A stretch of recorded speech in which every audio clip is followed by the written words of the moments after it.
صل على محمد يا ربي صل وسلم اللهم صل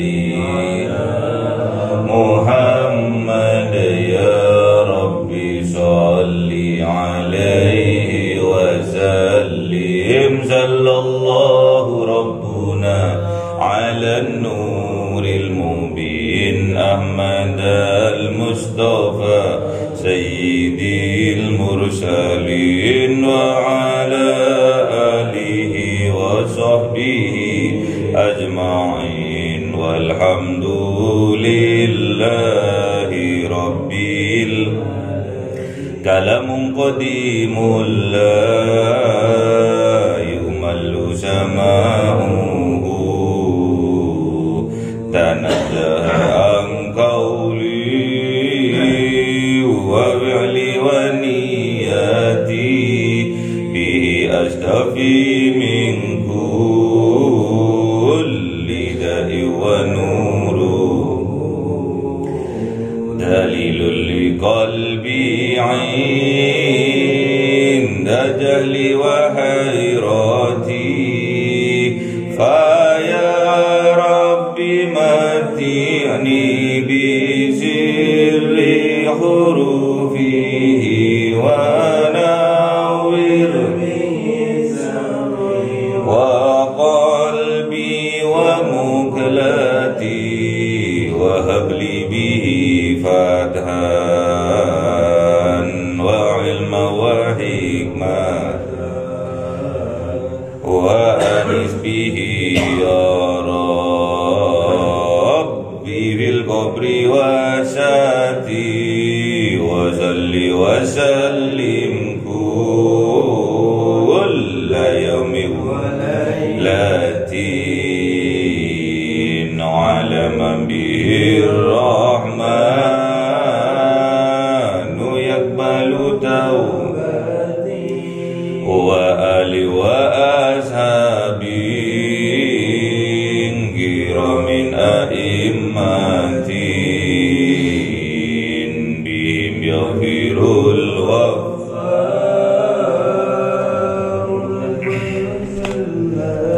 أعوذ بالله من الشيطان الرجيم. بسم الله الرحمن الرحيم.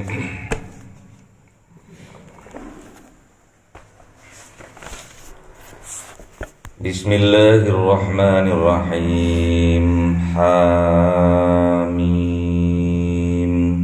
تنزيل الكتاب من الله العزيز العليم غافر الذنب وقابل التوب شديد العقاب ذي الطول لا إله إلا هو إليه المصير.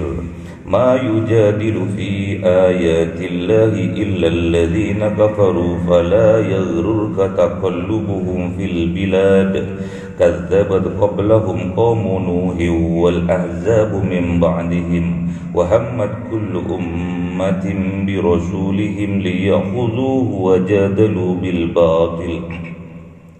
وجادلوا بالباطل ليدحدوا به الحق فأخذتهم فكيف كان عقاب. وكذلك حقت كلمة ربك على الذين كفروا أنهم أصحاب النار الذين يحملون العرش ومن حوله يسبحون بحمد ربهم ويؤمنون به ويستغفرون للذين آمنوا ربنا وسعت كل شيء رحمة وعلما فاغفر للذين تابوا واتبعوا سبيلك وقهم عذاب الجحيم. صدق الله العظيم.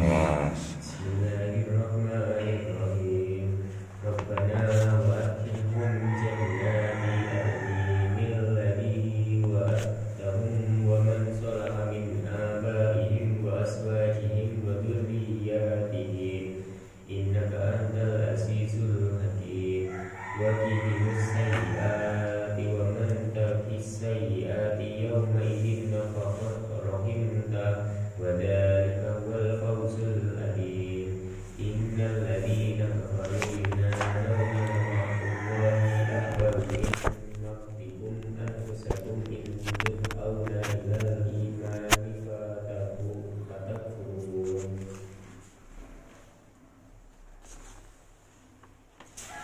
Sadaqallahul azim. Bismillahirrahmanirrahim. Qalu rabbana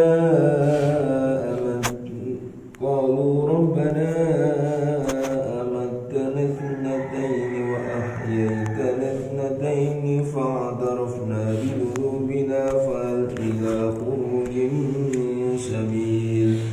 Dhalikum bi'annahu idza du'iya Allah wahdahu kafartum wa in yushrak bihi tu'minun. فالحكم لله العلي الكبير هو الذي يريكم آياته وينزل لكم من السماء رزقا وما يتذكر إلا من ينيب فادعوا الله مخلصين له الدين ولو كره الكافرون رفيع الدرجات ذو العرش يلقي الروح من أمره على من يشاء من عباده لينذر يوم التلاق يوم هم بارزون لا يخفى على الله منهم شيء لمن الملك اليوم لله الواحد القهار. صدق الله العظيم.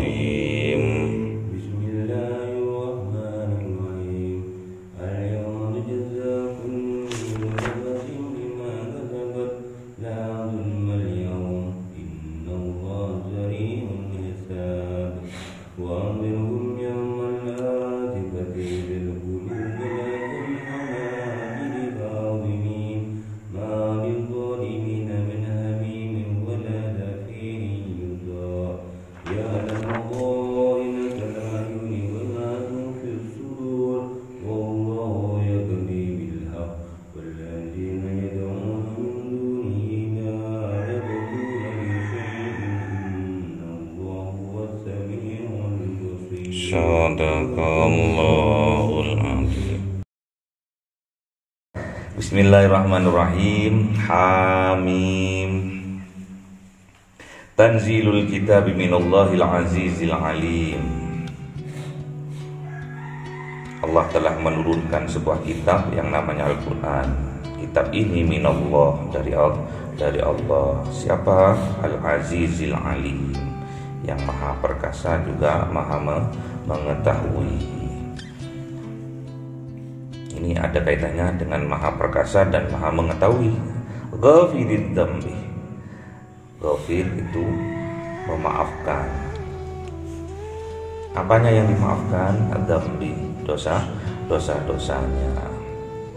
Wa qabilit taubi, dan mengabulkan apanya? Taubatnya. Jadi Allah itu mengetahui siapa hambanya yang benar-benar bertaubat, siapa hambanya yang benar-benar minta ampun.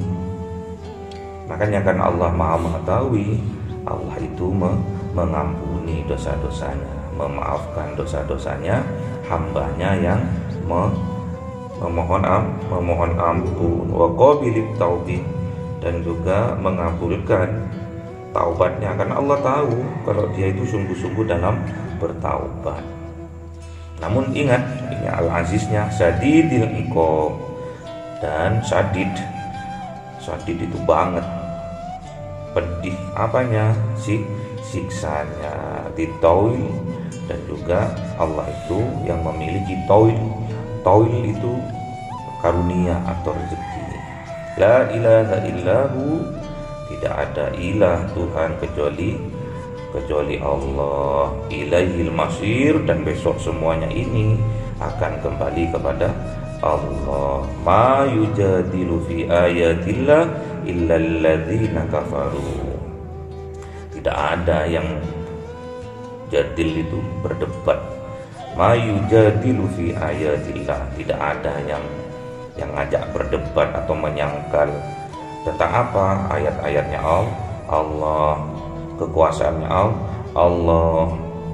Illal ladzina kafaru, kecuali orang-orang yang tertutup mata hatinya. Siapa orang-orang kafir itu? Contohnya, misalkan kita berusaha mencari rezeki, terus kita itu sukses, kaya raya. Orang yang kafir itu mengatakan bahwa kekayaannya, kesuksesannya tidak ada campur tangan dari Allah. Dia meyakini bahwa kesuksesannya, kejayaannya, kekayaannya hasil dari kerja kerasnya sendiri, hasil dari kecerdasan otaknya sendiri. Tidak ada kekuasaannya Allah itu, tidak ada. Kalau kita tidak kerja, tidak makan. Kalau kita tidak kerja, tidak dapat rezeki, katanya mereka seperti itu. Fala yaghrurka, dan jangan tertipu kita. Fala yaghrurka, dan janganlah engkau tertipu ya Muhammad, taqullubuhum fil bilad. Qullubuhum itu bolak-balik. Maksudnya dengan tingkah pola mereka, gaya-gaya mereka fil bilad, di negeri, di sebuah negeri. Jadi kebanyakan orang yang kafir, yang menyombongkan dirinya, tidak mau dikatakan bahwa ada ikut campur tangannya Allah dalam usahanya. Tidak ada kesuksesan kalau kita tidak bekerja sendiri. Tidak akan dapat uang kalau kita tidak bekerja. Tatkala dia sukses, dia meyakini bahwa kesuksesannya atas dirinya sendiri, atas kecerdasan otaknya, atas kerja kerasnya, tidak ada campur tangan Allah. Itu namanya kafaru, kafir, menutup mata hatinya, tidak mau mengakui atas nikmat-nikmatnya Allah. Namanya kufur nikmat. Hati-hati kita. Dikhawatirkan kita kalau mempunyai perangai atau sifat seperti itu, digolongkan oleh Allah dalam golongan orang yang kafir, yang kufur nikmat. Makanya kita kebalikannya apa kufur itu? Syukur. Kita harus banyak bersyukur atas nikmat-nikmatnya Allah yang diberikan kepada kita. Berbentuk rezeki. Rezeki itu tidak selalu berupa harta, namun juga kesehatan, kebahagiaan, kedamaian, tidur nyenyak, itu juga rezeki. Jadi kalau sampai kebablasan nggak sholat subuh, itu rezekinya bisa jadi kufur juga nantinya itu ya, karena tidak sesuai dengan yang Allah inginkan. Tujuannya Allah menidurkan sampean itu untuk beribadah, untuk bekal untuk beribadah kepada Allah. Jadi misalkan kita dalam kehidupan sehari-hari bertemu sama yang kafir, orang-orang yang kufur terhadap nikmat-nikmatnya Allah, karena hanya mereka yang mengajak debat. Ma yujadilu fi ayatillah illal ladzina kafaru. Tidak ada yang ngajak berdebat tentang kekuasaannya Allah kecuali orang-orang yang kafir, yang nggak percaya. Iya, kamu kalau nggak kerja nggak makan kamu, gitu. Padahal rezeki sudah Allah yang tentukan. Nggak harus kita yang kerja.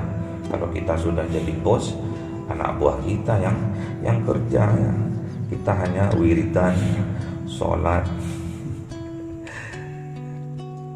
Makanya kita mumpung kita masih muda, bekerja keraslah, bekerja cerdaslah, bekerja ikhlaslah, agar kita di masa tua kita tidak dituntut untuk bekerja lagi, biar tidak dijadikan sapi ompong lagi tatkala kita sudah tua. Dipaksa kita tatkala kita sudah tua, kita sudah lemah badan kita oleh istri kita, oleh anak kita untuk bekerja.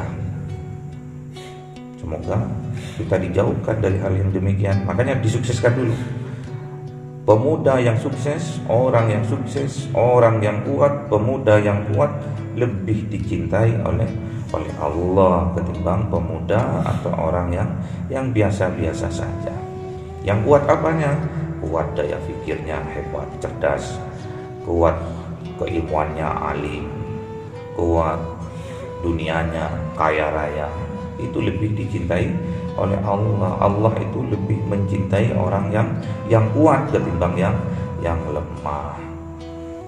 Hanya kita buktikan, kalau kita ingin sukses dunia akhirat kita, jadikanlah Al-Quran ini sebagai petunjuk. Kalau kita ingin kebahagiaan dunia akhirat, jadikan Al-Quran ini sebagai petunjuk. Kalau kita ingin selamat dunia akhirat, jadikan Al-Quran ini sebagai petunjuk. Jadikan imam Al-Quran ini. Al-Quran harus kita jadikan imam. Man imamuka, katanya malaikat Munkar Nakir.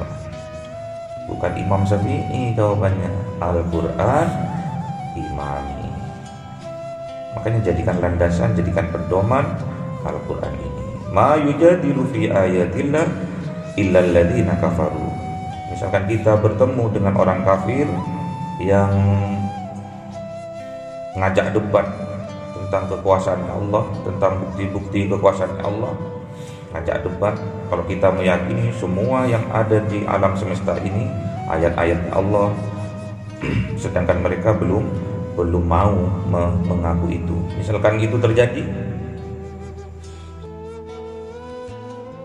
ma yujadilhum billati hiya ahsan. Ajaklah debat mereka, tapi dengan cara yang ahsan, yang baik. Karena berkaitan dengan ilmu tadi, al-alim tadi, maha mengetahuinya Allah tadi, maha ilmunya Allah tadi.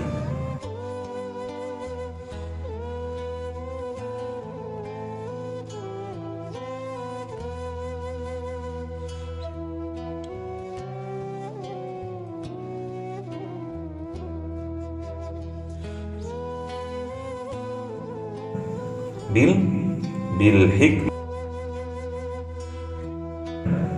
wajadilhum billati hiya ahsan inna rabbaka huwa a'lamu biman dalla an sabilihi wa huwa a'lamu bil muhtadin. Berkaitan dengan maha alimnya Allah, maha mengetahuinya Allah. Jadi Allah tahu siapa yang di hatinya, karena Allah itu melihat hati, mengetahui kerenteknya itu, mengetahui Allah itu. Kalau kita kan kita tidak tahu, dibatasi pengetahuan kita itu. Makanya kita jadikanlah Al-Quran ini sebagai petunjuk. Jadi kalau kita mau ngajak orang ke jalannya Allah itu harus dengan bil hikmah. Kata Kanjeng Nabi, ditafsirkan oleh para ulama itu, bil hikmah itu bisa dengan contoh. Kalau di zamannya para wali, contoh juga dengan persaksian atas kekuasaan Allah. Apa itu? Kesaktian. Makanya ilmu hikmah, ilmu tentang kebatinan, sakti. Kiai itu harus sakti, ulama itu harus sakti. Misalkan ada orang ngamuk-ngamuk, gimana nggak jadi ngamuk. Misalkan ada orang bawa parang mau bacok, gimana nggak bisa tegas, mental, itu hikmah. Wal mau'idatil hasanah, dan juga ngasih ceramahnya itu yang baik-baik, jangan yang ngancam-ngancam. Ada kalanya itu hanya sebagian strategi dari berdakwah. Nanti kita ngajak ke surga, terus membicarakan yang surga, terus nanti nerakanya tidak disandingkan. Akhirnya orang itu nggak ada takutnya, nanti seneng tok, Ar-Rahman Ar-Rahim tok, nanti Allah yang kenal. Al-Qahar, Al-Jabbar mereka nggak kenal, nanti nggak tahu syadidil iqabnya Allah nanti. Makanya Rasulullah itu sebagai mundir, sebagai pemberi peringatan. Jadi Al-Quran ini juga sebagai peringatan bahwa besok lusa ada kematian, ada kiamat sughra, dan suatu saat akan datang kiamat kubro. dan di sanalah ada surga dan neraka. Kita mau dimasukkan ke surga, mau dimasukkan ke neraka, itu tergantung dari rahmatnya Allah. Kita pokoknya sekarang sami'na wa ata'na sudah. Kalau kata Allah suruh beribadah, wis. Gak usah nanya-nanya, gak usah dimasukkan akal wis. Buat ngapain sholat, buat ngapain duha sebelum berangkat kerja, gak akan mengkayakan kok. Gak kaya temenan kan? Karena sampai sudah gak yakin. Sholat toh gak akan uang datang sendiri, kata siapa? Sholat, kalau kata Allah sholat. Kalau kata Allah jauhi maksiat, gak usah ini, gak usah diakal-akal lagi. Jadi misalkan kita bertemu sama orang yang ngajak debat, wajadilhum billati hiya ahsan, ajaklah mereka berdebat dengan cara yang baik, karena Allah mengetahui.